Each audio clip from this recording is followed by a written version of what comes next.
Oye, te va a encantar esta entrevista con David Brumley, un profesor de la Universidad Carnegie Mellon y fundador de For All Secure. Hablamos sobre cómo vender seguridad al Departamento de Defensa, cómo ha recaudado decenas de millones de dólares de firmas de capital de riesgo de primer nivel y cómo su startup es la culminación de más de una década de investigación académica. Quédate con nosotros.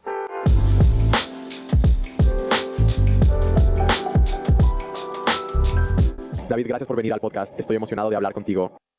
Estoy emocionado de estar aquí. Así que quiero empezar para las personas que no están familiarizadas con pruebas estáticas de seguridad de aplicaciones.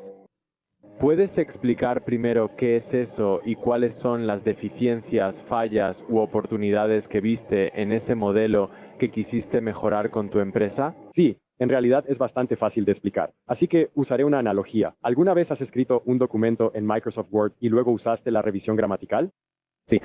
La revisión gramatical es análisis estático. Bien, y todas esas advertencias que te da la revisión gramatical, algunas son buenas, pero la mayoría no lo son. Eso es lo que hace el análisis estático. Y actualmente, lo que la gente piensa que debe hacer es ejecutar el análisis estático diariamente cada vez que suben código.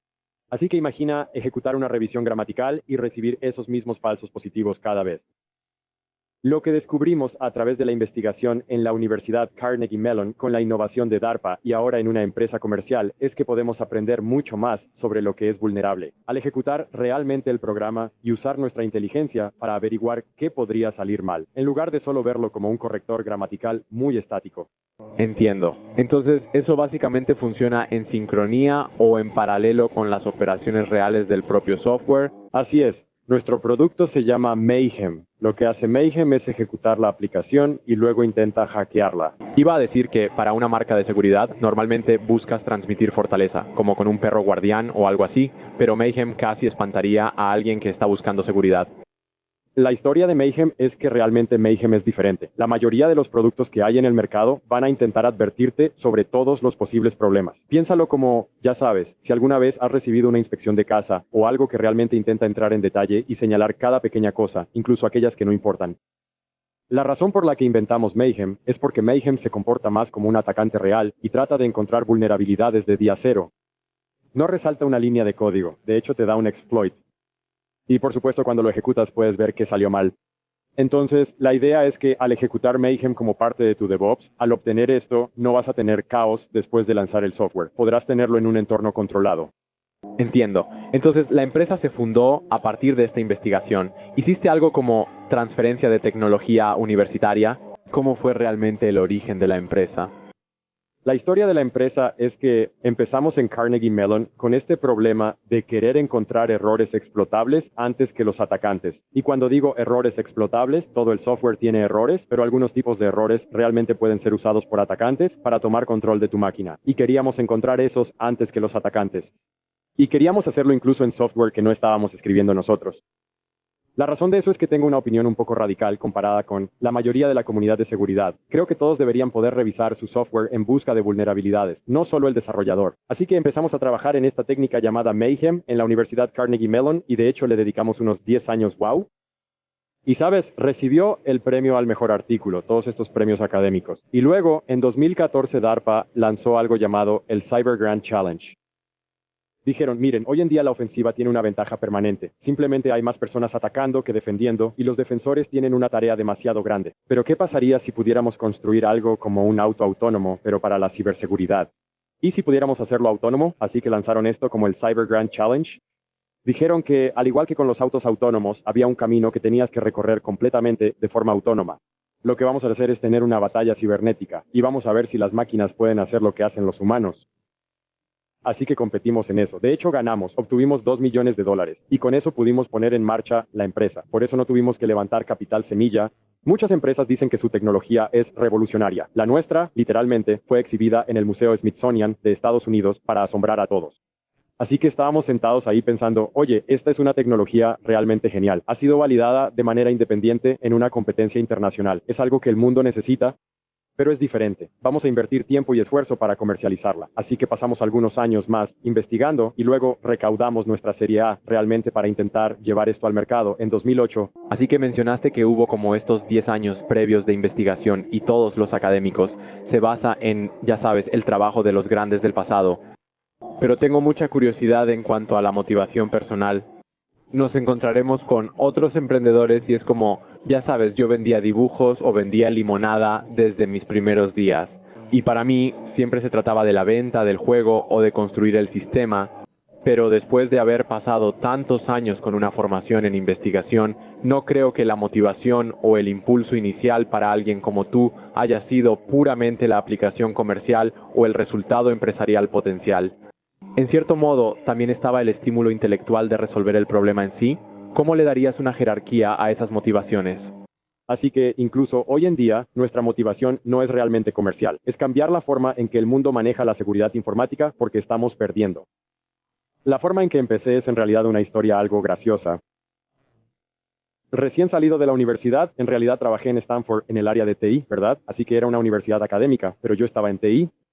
Y Stanford estaba siendo hackeado todo el tiempo, tiene una red abierta, cualquiera puede operar máquinas. Y mi trabajo era tratar de encontrar a las personas afectadas y luego resolver el problema. Y entonces recuerdo que un día hubo una máquina que fue hackeada y que pertenecía a un ganador del premio Nobel.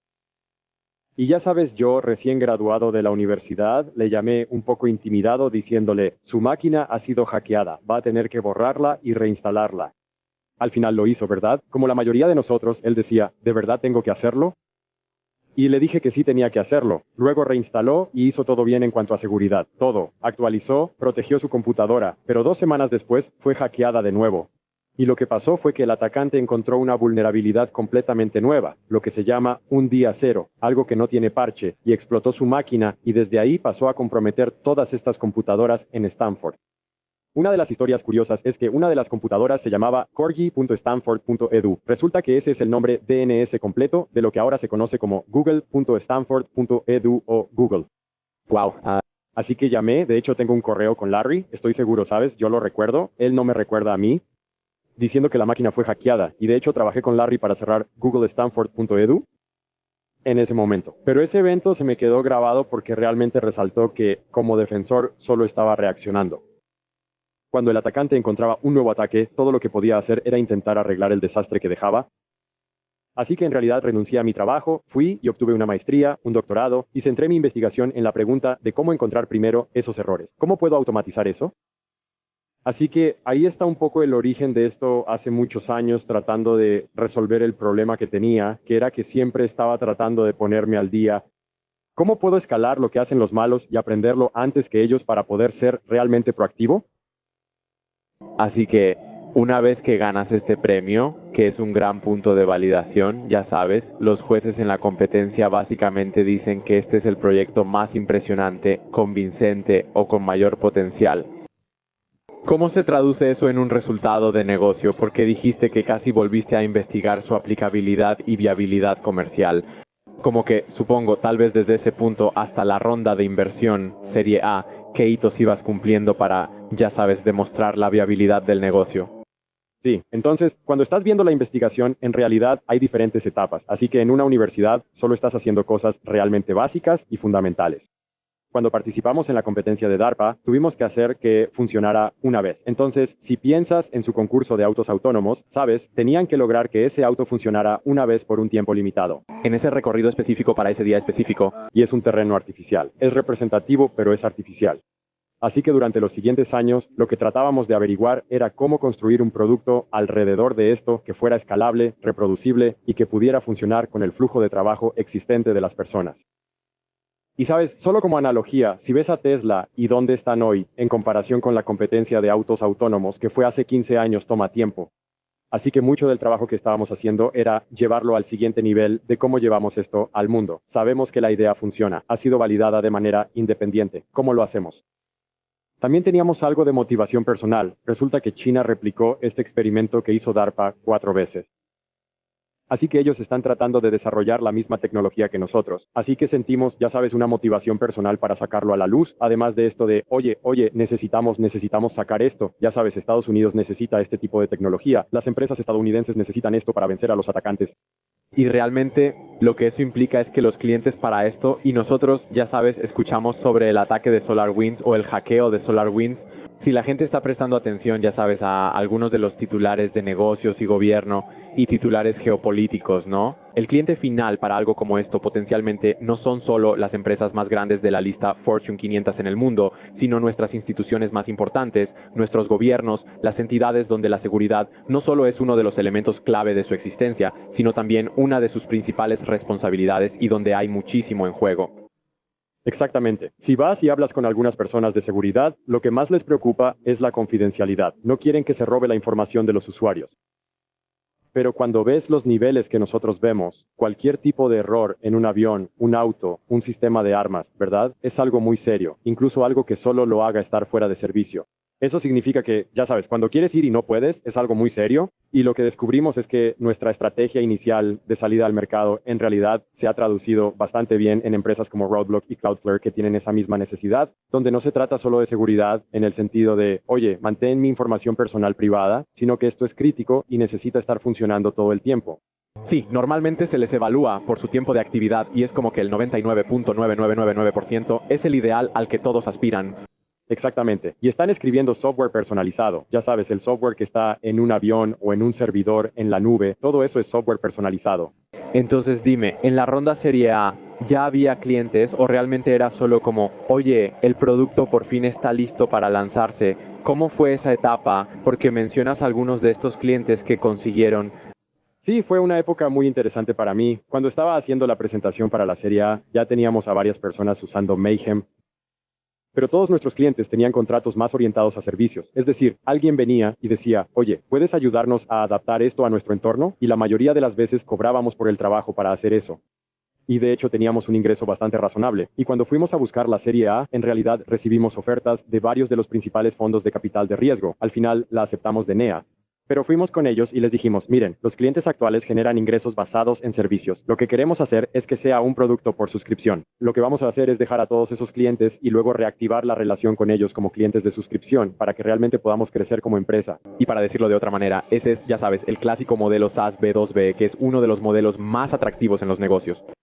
Pero normalmente, ya sabes, la tarifa de suscripción SaaS probablemente no sea tan alta como lo que realmente se cobraría en un modelo de servicios. Pero la idea es que eventualmente consigues más clientes que van llegando y, más o menos, solo conectan y usan este software, lo que lo hace más escalable. Hay una especie de historia de mayor potencial. Absolutamente. Y va más allá del B2B, realmente es simplemente un modelo de suscripción. Así que si ves a Netflix, todos están haciendo esto. Y por eso me gusta el modelo basado en suscripción, porque alinea tus incentivos con los del cliente. Sabes, en los viejos tiempos o con el modelo basado en servicios, es de una sola vez. Entregas y luego te vas. Con el modelo basado en suscripción, tienes que demostrar valor continuamente.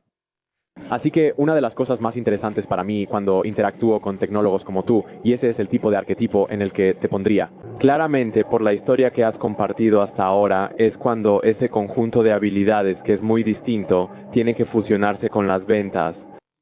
Y cómo realmente abordas una de las otras habilidades más difíciles en todo el juego de los negocios, que son las ventas empresariales. Estos son algunos de los profesionales mejor remunerados, ya sabes, cuando eres un experto en esto, en el juego. ¿Cómo has logrado unir esas dos habilidades o hacer que tu organización sea capaz de cumplir en ese aspecto, además de las capacidades tecnológicas? Tienes razón, es difícil. Así que, sorprendentemente, los profesores en realidad tienen que ser algo buenos en ventas solo para conseguir financiamiento. Y incluso antes de eso, vendía aspiradoras Kirby y cuchillos Cutco, así que tenía un poco de experiencia vendiendo de puerta en puerta, ¿verdad? Pero creo que parte de lo que preguntas va más allá de si puedo vender. Es cómo construyes una organización y una máquina de ventas. Eso sí es difícil. Así que lo primero que hice con nuestra Serie A fue traer a una directora de operaciones para que me ayudara. Su nombre era Tiffany. Ella era increíble en esto. Y ella nos ayudó a llegar a la siguiente etapa, donde ya teníamos nuestro departamento de marketing establecido. Tuvimos nuestro primer departamento de ventas y nuestro primer ejecutivo de cuentas.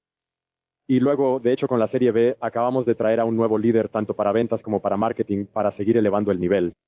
Pero creo que a lo que te refieres realmente es que es muy importante asociarse y sumar la experiencia de personas que ya lo habían hecho antes, en cosas que yo no había hecho. Correcto. Y el otro punto ahí también es que estamos hablando de un producto DevOps, así que la sofisticación técnica requerida incluso para concretar la venta, no puedes simplemente basarte en suposiciones humanas básicas. Como, oye, todos entendemos cosas como no sería genial si hubiera menos tráfico o no sería genial si la comida fuera más sabrosa. O sea, estamos hablando de algo que tiene un grado de sofisticación. Incluso lo simplificaste para mí, sabiendo que no sé tanto sobre ciberseguridad. Tienes que poder hablar el idioma del CIO, del CTO, quién es responsable de estas decisiones tan importantes y de alto riesgo, y tiene toda esa sofisticación para saber qué es qué. Sí, de alguna manera fue como una llamada de atención. Soy un tipo bastante técnico y muchos de mis amigos CISO también eran técnicos o al menos tenían ese trasfondo técnico, pero lo que realmente hemos visto en la última década es el surgimiento de CISOs y CIOs que están mucho más orientados a los negocios en lugar de lo técnico. Y no es que no sean técnicos, pero su trabajo principal es la gestión empresarial. Así que poder traducirles por qué somos únicos y por qué somos importantes ha sido parte del camino, ¿verdad? Porque la seguridad es un sector muy saturado. Todos salen a decir, mira, te pueden hackear. Deberías comprar nuestro producto y tienes que encontrar maneras de realmente diferenciarte. Y también es casi como, desde un punto de vista de probabilidad, este tipo de declaraciones interesantes de ¿qué pasaría si? O sea, puedo inventar infinitos, ¿qué pasaría si? Como, ¿qué pasaría si alguien lanza un boomerang por esta ventana? Y ese fuera su punto de entrada. Es como, bueno, probablemente esa no sea una probabilidad muy alta. Y si tengo recursos limitados para defenderme, no voy a empezar con ese caso. Es más probable que empiece por la puerta principal, ¿verdad? Entonces, en términos de articular la diferenciación ahí, tiene que ser un problema realmente interesante de resolver.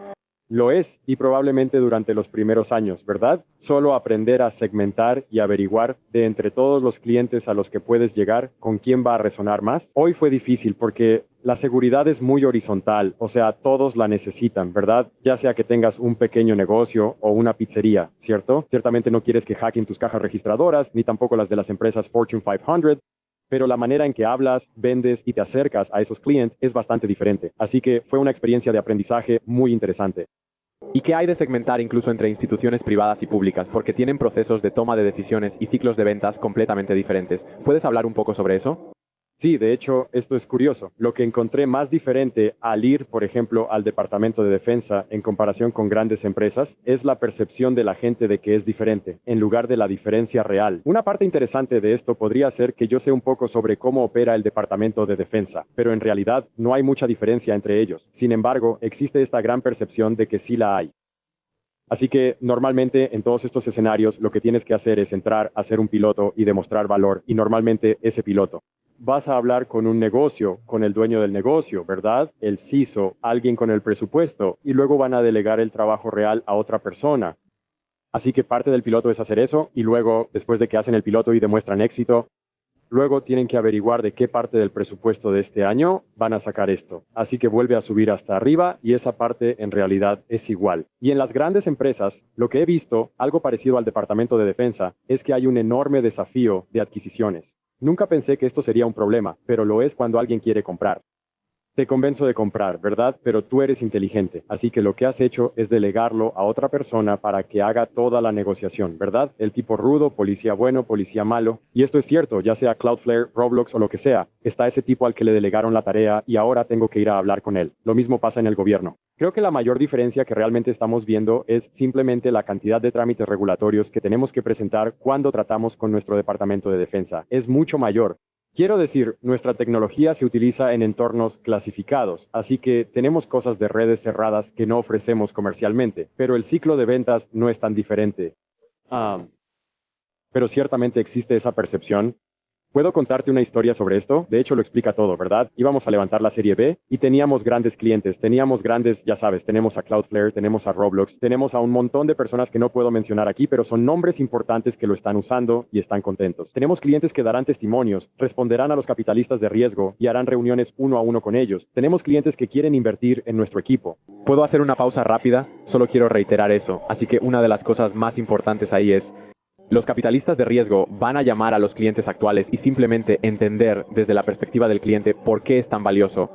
Y hay un incentivo interesante y alineado ahí, donde si realmente estás haciendo un gran trabajo para ellos, el cliente quiere que recibas más financiamiento, porque vas a invertir más en el producto y les vas a proporcionar aún más valor. Así que no es que vayan a engañar al capitalista de riesgo, pero uno casi piensa para sí mismo como que, al menos los emprendedores en etapas tempranas, creo que hay como cierta renuencia incluso a pedir más para pedir cosas. Pero una vez que ya tienes a ese cliente y estás haciendo un buen trabajo para ellos, puedes redoblar, triplicar o cuadruplicar tu inversión en ellos. Y la verdad, esto sí lo necesitas. Así que ese es un gran punto. Así que cuando estás levantando capital semilla, no sé si vas a necesitar mostrar clientes. Incluso en la serie A, la cantidad de verificación de antecedentes que hicieron fue bastante pequeña, pero a medida que avanzas, algo que tienes que cultivar es esa relación con los clientes, que no solo son clientes, sino que están dispuestos a dedicar ese tiempo extra para contárselo al mundo. Sí, y hay un par de enfoques. Uno de los que hicimos fue que en realidad tenemos un consejo asesor con clientes existentes que prácticamente ayudan a definir la hoja de ruta del producto. Alguien a quien informamos y a quien le presentamos cosas. Y estos son seleccionados cuidadosamente, pero también podemos usarlos cuando les pedimos algo, ¿verdad? Obviamente sus cosas van a ser más importantes en la hoja de ruta del producto. Pero luego, cuando vamos y decimos, oye, queremos ejecutar lo que tú quieres, ¿puedes ayudarnos? Ellos están más dispuestos a hacerlo. Perdón, te desvié de la historia. Entonces, la historia graciosa sobre esto es que teníamos grandes clientes y NEA, ¿verdad? Fondos de capital de riesgo de primer nivel nos respaldaban, así que decían, va a ser fácil para ustedes recaudar fondos. Y entonces, mientras iba bajando por la famosa lista de Sand Hill Road, ¿verdad? Sí noté esta percepción entre muchos fondos de capital de riesgo de que el Departamento de Defensa era malo. De hecho, uno de ellos dijo, vamos a descontar todos sus ingresos por productos del Departamento de Defensa a cero. Así que esto es lo único contra lo que advertiría a los fundadores. Cuando trabajas en el gobierno, hay como dos maneras de hacer las cosas. Puedes venderlo como un producto, pero también puedes vender servicios y yo creo que los capitalistas de riesgo ya se han quemado lo suficiente como para ser muy cuidadosos aquí y hay grandes VCs que pueden distinguir. Pero ciertamente va a ser una desventaja con otros.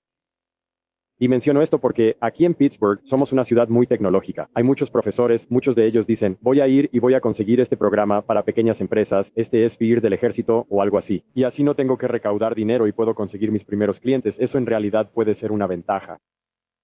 No es una ventaja clara, financieramente sí es una ventaja, pero no del todo.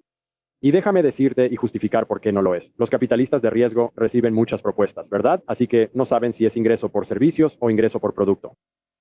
La otra cosa que ellos están tratando de validar, y tuvimos que trabajar el doble para demostrar esto, es que ese no es el único mercado en el que puedes participar. Yo ingenuamente vi el tamaño del presupuesto federal en seguridad. Ya sabes, en la serie A pensé que esto era, mira, solo observa eso. El mercado total disponible es enorme, podemos capturarlo. Lo que los capitalistas de riesgo quieren ver es que también puedes capturar el mercado total disponible en el sector comercial. Y eso es otra cosa que aprendí, porque nuestro interés inicial era principalmente federal. Y realmente amplifiqué eso, porque todos los libros decían, pon atención a tus primeros clientes. Y creo que le diría a cualquier otro fundador en mi situación que eso es cierto, excepto si es el Departamento de Defensa, ve y busca buenos clientes comerciales. Sí, he escuchado a Palmer Luckey, quien fundó Oculus, la vendió a Facebook y luego fundó Anduril, que es una empresa de defensa.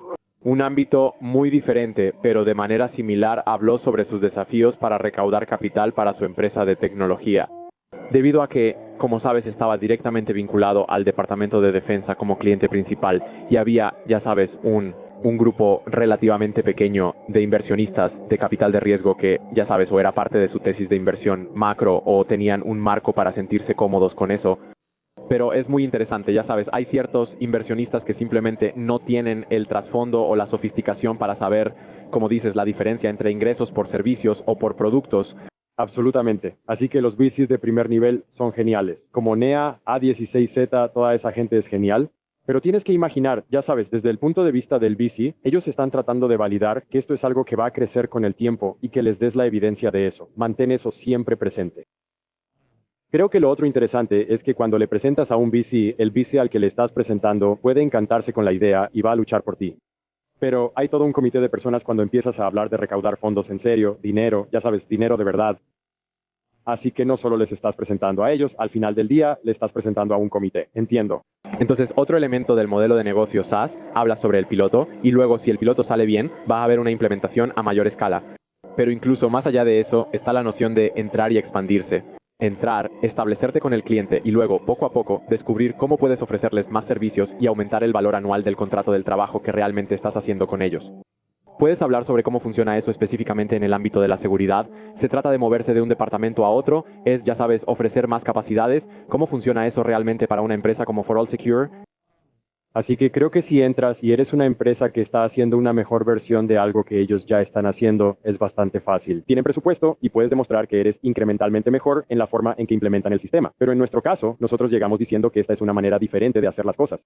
Y normalmente lo que sucede es que vamos, lo demostramos y hay una línea de código que realmente les interesa. Esto es lo realmente crítico para la misión. Y cuando empezamos a mostrarles, así es como puedo explotarlo de maneras nuevas que nunca antes conocían. Luego obtenemos validación. Después consigues el presupuesto inicial y a menudo es solo para ese proyecto. Y luego lo que intentas hacer es básicamente entrar en el presupuesto de TI, porque una vez que estás en el presupuesto de TI, eso significa que te están implementando en toda la empresa. Ahora simplemente es parte de los gastos generales, si lo ves de esa manera. Y eso también es lo más parecido a un costo de infraestructura que puedes tener. Una vez que estás integrado ahí, idealmente, tienes que imaginar que la pérdida de clientes va a ser considerablemente menor. Absolutamente. Y lo que estamos tratando de hacer es realmente integrarnos en su ciclo de DevOps, lo cual es bastante diferente de lo que pensé que íbamos a hacer hace 4 años. Así que para nuestra herramienta solo necesitamos el código compilado. Lo que descargabas era lo que necesitábamos para hacer la entrada y salida, pero lo que descubrimos es que una vez que te integras en el ciclo de desarrollo, eres mucho más indispensable. Es más difícil para ellos quitarte. También diré, sabes, me preguntaste antes sobre la diferencia entre el DoD y el sector comercial. Esta es una gran diferencia donde la estrategia de Land and Expand es menos importante en el DoD. Ellos hacen mucho trabajo al principio y luego hacen una compra grande de una sola vez. Entiendo. Bueno, para las empresas definitivamente la estrategia de Land and Expand tiene mucho más sentido. Sí. Y también hay, una vez más, inversionistas que están más, ya sabes, orientados hacia, digamos, GovTech como una especie de paraguas para lo que podrían estar invirtiendo.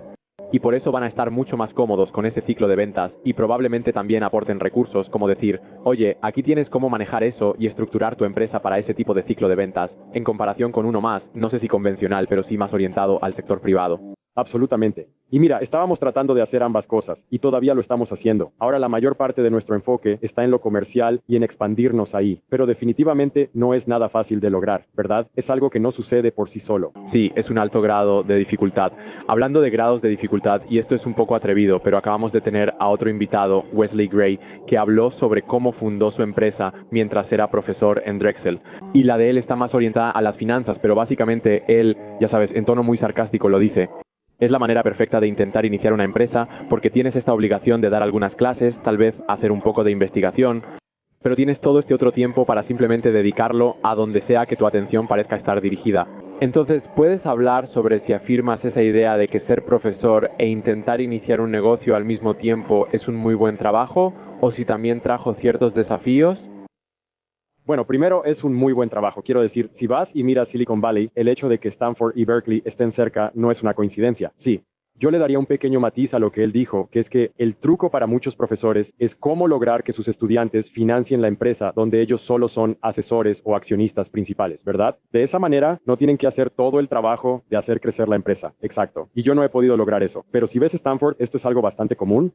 Así que creo que sí, o sea, lo grandioso de estar en una universidad es que no solo tienes tus propias ideas, sino que tienes un flujo constante de las personas más inteligentes llegando, ayudándote a perfeccionar tus ideas o trayendo sus propias ideas al Reino Unido. Así que simplemente esta idea de por dónde empiezo realmente ayuda.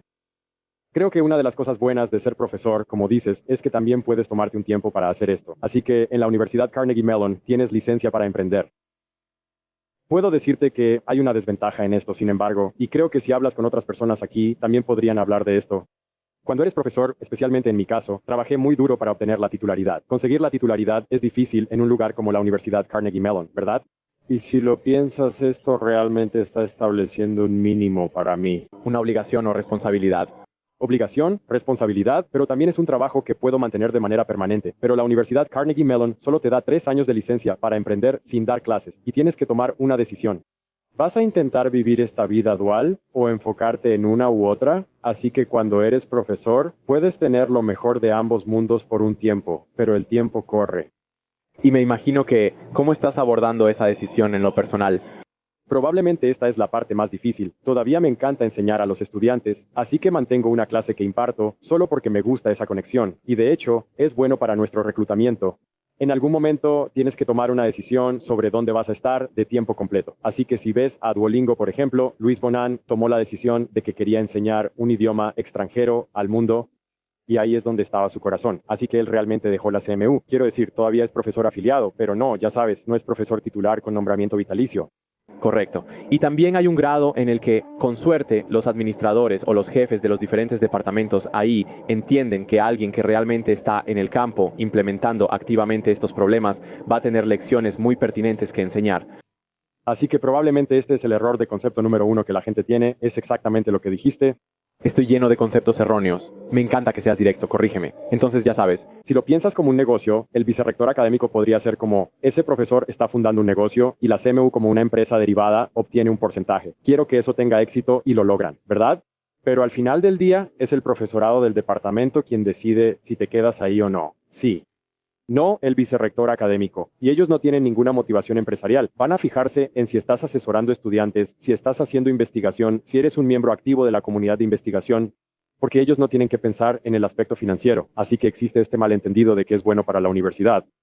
Pero al menos en la Universidad Carnegie Mellon, las personas que realmente toman la decisión son los profesores. Pero incluso yo decía, por ejemplo, que tú al venir y dar una clase vas a poder enseñar eso que está a la vanguardia a los estudiantes porque lo estás construyendo y desplegando activamente. Creo que no es solo la vanguardia. Cuando regresas a la universidad, estamos muy aislados de la industria. Y eso es como en cualquier especialidad, ¿verdad? Por ejemplo, tu neurocirujano no necesariamente va a saber lo que hace un médico general, aunque ambos hayan ido a la escuela de medicina, ¿verdad? Y entonces cuando eres profesor te conviertes en un experto, pero cuando entras al mundo de los negocios, en realidad aprendes mucho sobre cómo se adoptan estas cosas. Y eso trae muchos retos nuevos. Ahora, algunos de mis artículos favoritos para leer son sobre profesores que tuvieron una gran idea y que estaba funcionando increíble en la investigación. Y fundaron una empresa y todos los problemas con los que se toparon no eran los que pensaban que serían. ¿Cuáles son algunos aprendizajes tangibles? ¿Has leído artículos así? ¿Cuáles son algunas de las lecciones que se pueden sacar de eso? Bien, uno de mis favoritos es el de los fundadores de Coverity. Coverity surgió en Stanford. La creó un amigo mío, Dawson Engler, y se vendió por 300 millones a Synopsys. Y lo que él dijo fue, mira, en el laboratorio asumimos que todos usaban este compilador llamado GCC. Es una herramienta de código abierto. Todos la usan, pero cuando entras a la industria, cada quien tiene sus propios pequeños frameworks que usan. Y para vender, esa es la primera barrera. No puedes decirles que usen el tuyo.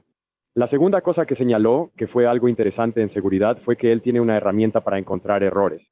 Se la vendes y, ya sabes, la usas. Y como desarrollador dirías, está bien, tengo 100 errores que tengo que arreglar. Y le informas a tu gerencia, tengo 100 errores que necesito arreglar. Y luego Dawson mejoraría sus técnicas y encontraría 102 errores. Así que la ejecutas y le dices a tu gerente, ahora tengo 102 errores. Y tu gerente te dice, ¿estás haciendo un mal trabajo porque aumentó? Así que el simple hecho de que esa persona esté ahí encontrando más problemas no necesariamente es lo mejor, aunque tengas razón, porque tienes que pensar en cómo esa persona lo va a reportar.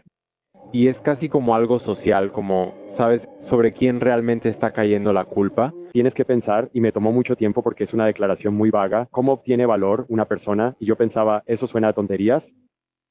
Pero en realidad es una pregunta bastante profunda donde tienes que pensar en cómo tu usuario va a obtener y comunicar ese valor a los niveles superiores, a la persona que realmente tiene el presupuesto. ¿Cómo piensas sobre el valor? Porque tengo uno de mis personajes favoritos en el ámbito del pensamiento empresarial, es un tipo llamado Alex Hormozi y él tiene su ecuación de valor y es tu sueño. Resultado multiplicado por la probabilidad de que ese resultado ocurra, dividido por el esfuerzo requerido para implementar la solución, multiplicado por el tiempo para implementarla. Podría dibujarlo, soy más visual, así que podría mostrártelo al frente, pero ¿tú cómo piensas sobre eso?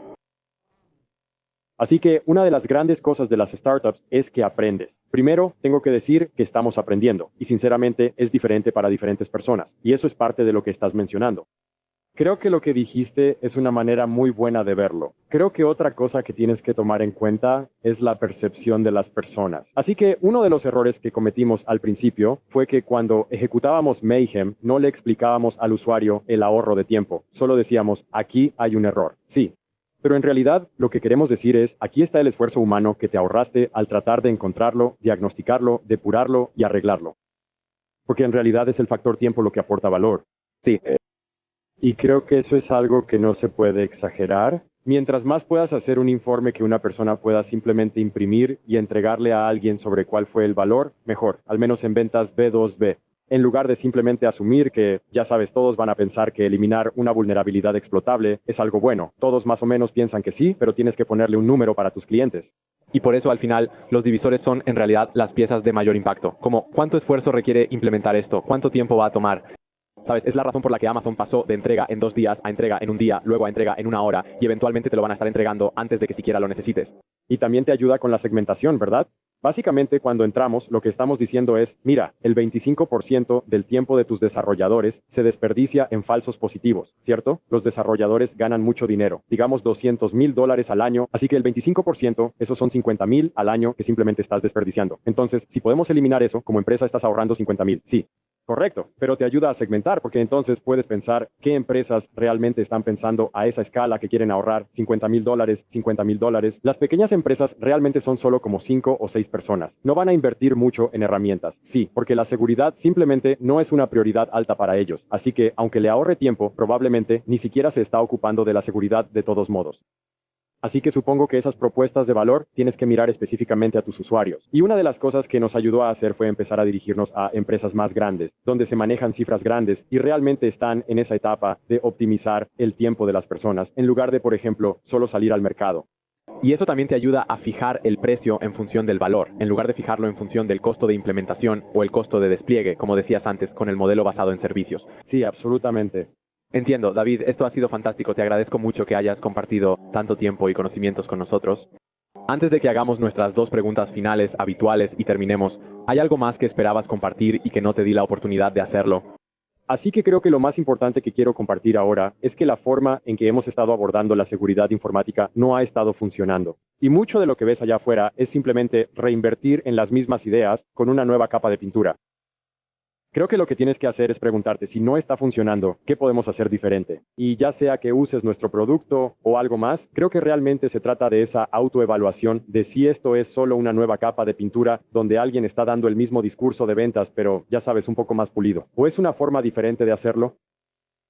Y eso es realmente lo que queremos transmitir. Si empiezas a pensar en cómo puedo hacer que la computadora haga cosas por mí, y al ser consciente de eso, puedes empezar a escalar de maneras que no habrías imaginado, en lugar de simplemente pensar, voy a seguir haciéndolo como lo hacía antes y esperar que ocurra algún arreglo mágico. Bueno, me inspira la oportunidad que tiene For All Secure de ayudar a las personas a hacer esos cambios y todo lo que has compartido hoy es muy emocionante en términos del crecimiento de la empresa. Para quienes quieran saber más, revisen todo lo que estás haciendo. ¿A qué espacio digital podemos dirigir a la gente?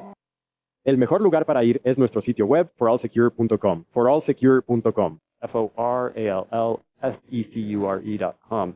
Desde ahí puedes acceder a documentos técnicos, además de que tenemos versiones premium, así que tenemos versiones de Mayhem que son completamente gratuitas para todos. Por ejemplo, en este momento estamos revisando más de 1000 programas de código abierto y simplemente encontrando nuevos errores, nuevas vulnerabilidades y ayudando a que se solucionen, así que cualquiera puede probarlo. Te invito a empezar ahí, en forallsecure.com. Eso está increíble. Y el nombre, o sea, cubrimos todo tipo de empresas. Y a veces dices, no puedo encontrar realmente la conexión entre el nombre de la empresa y lo que realmente hacen. Es un poco confuso. Este es relativamente directo. ¿Cómo se te ocurrió? La manera en que se nos ocurrió, nuestro logo en realidad es un símbolo matemático. Es el símbolo de para todo en matemáticas. Entiendo. Y la manera en que se nos ocurrió es que no podía crear un logo, pero sí podía hacer eso. Sí, y se veía bastante bien, ¿verdad? Sí. Mucha gente pensó que era el símbolo de anarquía, pero nosotros decíamos que no, que es el símbolo matemático. Y de hecho nos ayudó con el marketing porque de alguna manera atrae a las personas correctas que lo entienden. La gente que sabe. Así fue como lo conseguimos. Pensamos que la seguridad debería ser para todos, no solo para los desarrolladores. Hermoso. Me encanta. Vamos a poner todo eso en las notas del programa. La gente puede encontrarlo en la aplicación. Probablemente están escuchando esto ahora mismo o en goingdeepwithering.com/podcast para cada episodio del programa. Pero antes de dejarte ir, David, me gustaría darte el micrófono una última vez para que lances un reto personal y accionable a la audiencia. Lo que he estado pensando en hacer y tratando de hacer es tomar aquello en lo que soy bueno y luego retribuirlo a los demás. Así que creo que este sería el verdadero reto. Ve y observa en qué eres bueno y luego piensa en cómo puedes retribuir a los demás con esa habilidad. Muchos de nosotros pensamos de manera general como hay personas sin hogar, voy a donar dinero, sí, pero a menos que seas un experto, realmente no estás usando tu habilidad. Así que lo que diría es que si eres un experto en computación, ve y enseña ciencias de la computación a un niño. Si eres artista, ve y enseña arte a un niño, pero haz que sea algo que domines, donde realmente puedas aportar valor. Absolutamente. Hemos entrevistado a Eric Jorgensen, quien tiene un curso completo sobre cómo usar el apalancamiento y está a punto de hablar sobre cómo aplicarlo a tu propia vida. Así que automatiza lo que puedas, delega lo que puedas, elimina esas cosas diferentes para que puedas aplicar más apalancamiento a todas las metas que estás tratando de lograr. Y realmente lo que estás expresando es aplicar apalancamiento al trabajo de ayudar a los demás. El dinero es útil, el dinero es fungible, el dinero es genial, pero cuando es algo en lo que has invertido una cantidad desproporcionada de tu tiempo y luego puedes acelerarle el proceso a alguien en eso va a ser realmente impactante. Absolutamente. Hermoso, me encanta ese reto, es uno de mis favoritos que hemos tenido en un buen tiempo. David, esto ha sido fantástico, muchas gracias por venir al programa. Muchas gracias. Acabamos de hablar a fondo con David Bromley. Espero que todos allá afuera tengan un día fantástico. Hey, Gracias por ver hasta el final nuestra conversación con David. Si la disfrutaste, creo que también te gustaría nuestra conversación pasada con Eric Jorgensen, el autor del almanaque de Naval Ravikant. Hablamos con más detalle sobre el poder del apalancamiento y cómo puedes usarlo más en tu propia vida.